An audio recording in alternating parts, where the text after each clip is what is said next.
Listen to this, guys. Pakamot ulo ka na lang.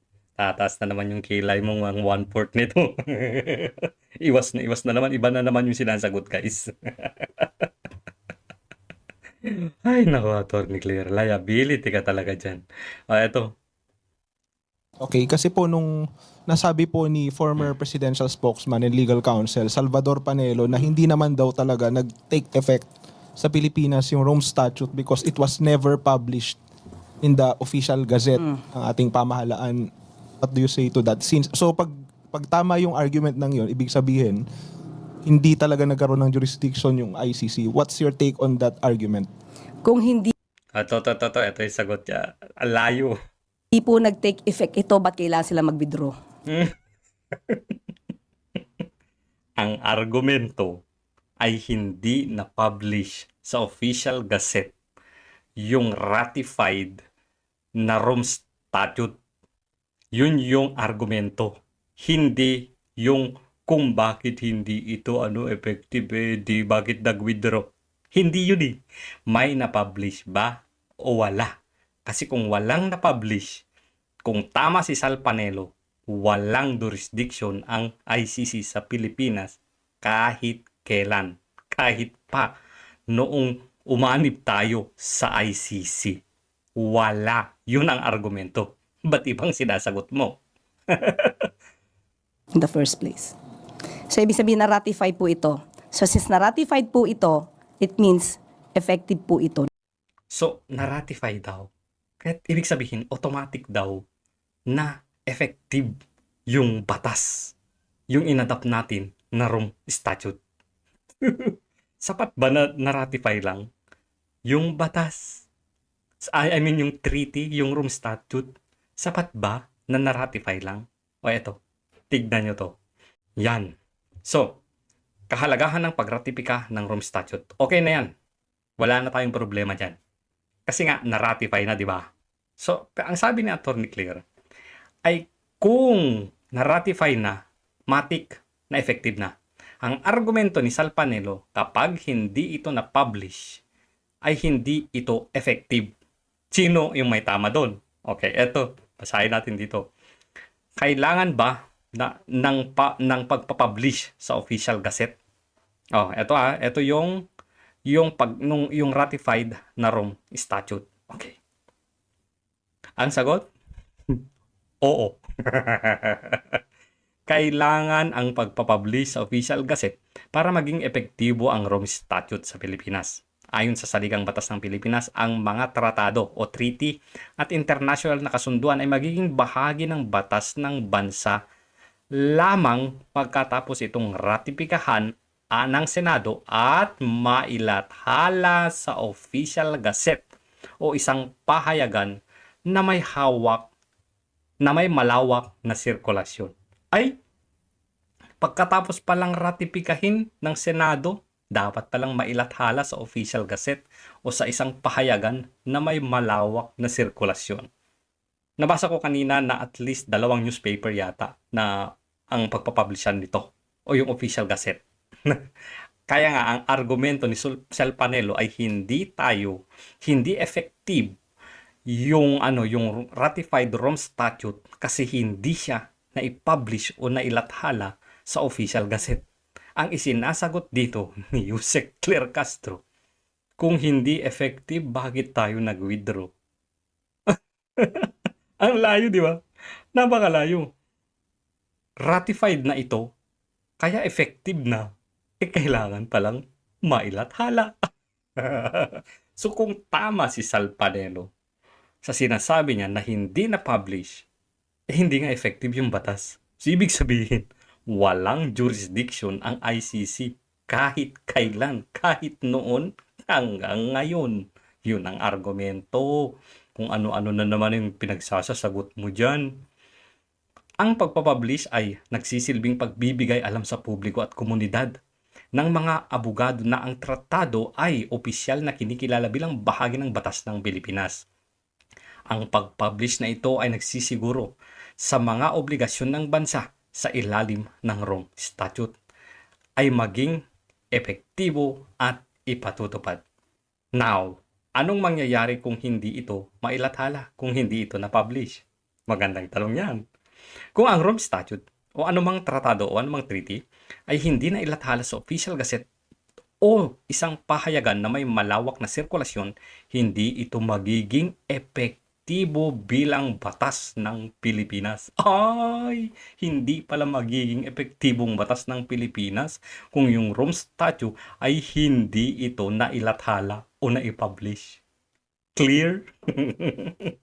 Clear na ba tayo dyan, mga ka-blurred? Nangangahulugan, ito na ang Pilipinas ay hindi magiging legal na obligadong sundin ang mga probisyon ng tratado. Ay, hindi pala dapat, wala palang obligasyon ng Pilipinas para sundin yung mga, yung probisyon ng treaty. Kahit na ito ay na-ratify, basag. So, hindi dahil na-ratify, ay effective na agad. Hindi dahil nag-withdraw ay effective na agad. Kailangan palang mailathala o maipublish. So kung tama si Sar Panelo na hindi nga ito na-publish sa Official Gazette o sa kahit anumang pahayagan, walang silbi yung batas. Ibig sabihin, never tayong naging bahagi o miyembro ng ICC. Patay tayo. Patay tayo dyan. Nako, Diyos ko po, Rudy. Yung official copy kaya ng ratified na Rome Statute. Kung ira-ratify kasi yung Rome Statute, merong siyang kaakibat na magiging Republic Act siya. So, puntahan natin yung kopya mismo ng ratified na Rome Statute. Eto. Eto. Republic Act Number 9851. An act defining and penalizing crimes against international humanitarian law, genocide, and other crimes against humanity, organizing jurisdiction, designating special courts, and for related purposes. So parang ito yung ratified, no? Naging batas ng Pilipinas.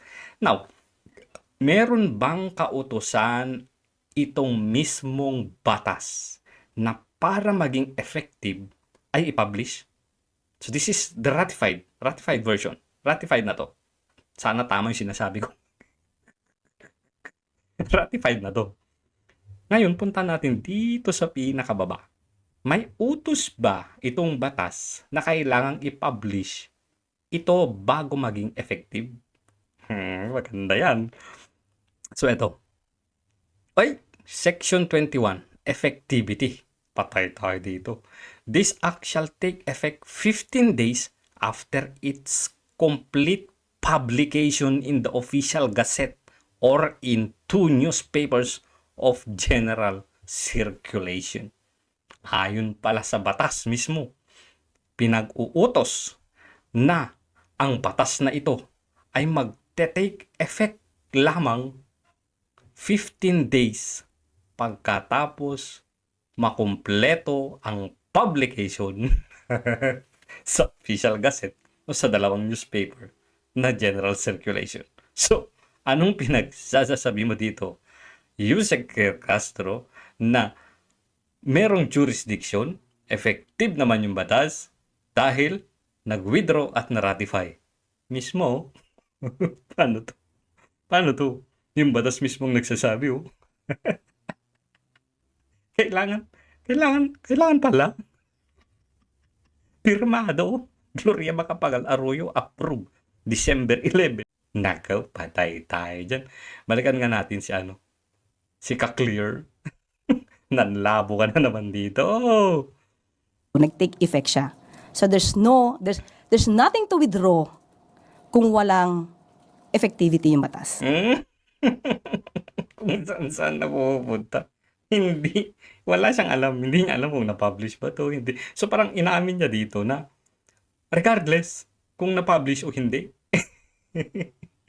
Regardless. Walang pakialam dyan. Basta na-ratify, nag-withdraw. Effective yung batas. Nga. But will there be effort Gumanon pa.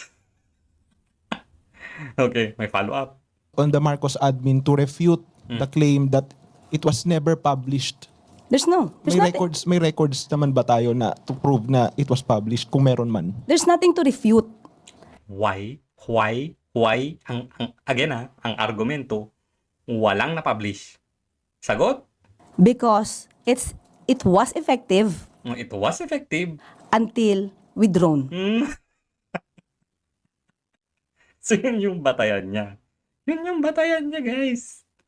Yun. Dahil na-withdraw naman yan. Bakit ka mag-withdraw? Kung hindi effective. Sabi nga, ang argumento ka, liwaliwanag. To declare. Hindi na-publish yan. Hindi effective yan. Ang sabi ng binasa nating batas, mismo yung ratified version. Ang sabi, kailangan mong i-publish ng 15 days. After 15 days, magte-take effect yung batas. Patay tayo dyan. Ay, no po. So there's nothing to refute about the said publication. There's not ratification. So yung publication requirement Makulit. ba na-comply, yun po kasi ang lagi niyang argument. Okay, ito lang naman ang Diba? Simpleng-simple. Sinimplihan na niya. Ang lagi niyang argumento ay hindi na-publicize. Walang publication. Which means, hindi effective yung batas. Yun din ang sinasabi ng batas sa binasa natin. Sagot? tanong natin. Kung naniniwala kayo walang Ba't ganyan kung naniniwala kayo? Hindi naniniwala kayo eh. Kung ano yung sinasabi ng batas. Di ba nga, sabi mo lagi dyan, sa batas lang tayo. Inuutusan nung mismong batas na para maging effective ay mapublish muna ng 15 days. Ang argumento, walang na-publish. Alalayo mo. Grabe, bilya-milya yung layong sagot mo. walang effect or hindi effective or hindi nag-take effect ang Rome Statute sa atin. Dahil walang publication. Ba't kaya nga kayo nag-withdraw? Ba't nga kayo nag-withdraw? Withdraw? Huh? Na-publish man yan o hindi, wala kayo. Ba't kayo nag-withdraw? Yun yung basehan niya. Ang rule nga ay dapat nakapublish. Ang argumento ay hindi na-publish. Kaya walang jurisdiction ang ICC kahit kailan. Nagigets nyo, guys? Nagigets nyo? Labo-labo talaga to. Di ba dapat hindi na kayo nag-withdraw? Wala na kayong ginawa. Kasi wala pa lang. Hindi pala tayo naging member, hindi pala tayo naging sumang-ayon sa nasabing Rome Statute. So dapat walang withdrawal. Gagi, talagang ipipilit niya. Dapat hindi ka nag-withdraw. Baliwalayin mo na. Kaya nga lumalabas ito ngayon. Kasi nga, naghahanap talaga yung kampo ni Pangulong Duterte na ng way para sabihin na walang jurisdiction ang ICC kahit kailan.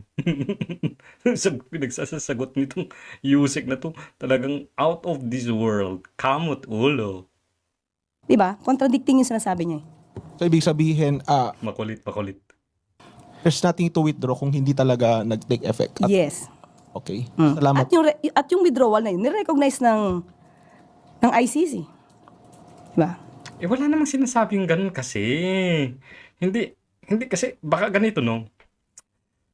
Noong panahon ni Pangulong Duterte, wala naman silang pakialam dyan eh. Kung nag-take effect ba o hindi nag-take effect. Ang gusto lang talaga nila, mag-withdraw. Kasi ang alam nila ay member tayo. Ang alam nila ay nasunod lahat ng patakaran o requirements ng isang batas para maging effective na batas. So ngayon, naghahanap sila ng defense na walang jurisdiction ang ICC, which is nakita nga nila ito. Tapos ganyan yung sagot mo. Kasi nag-withdraw sila, kaya effective. Na-ratify, kasi effective. Naririnig mo ba yung sarili mo dyan? Saan ang sagot dito? Napakasimple, no? I-check po natin, no? Kung talaga pong walang na-publish na sa official gazette o kahit sa anong pahayagan o newspapers bago ko po sagutin. Babalikan ko na lang po kayo kung meron na po akong sagot. Babalikan ko na lang po kayo kung na-research ko na meron. Pero kung wala, hindi ko na kayo babalikan. Bye-bye!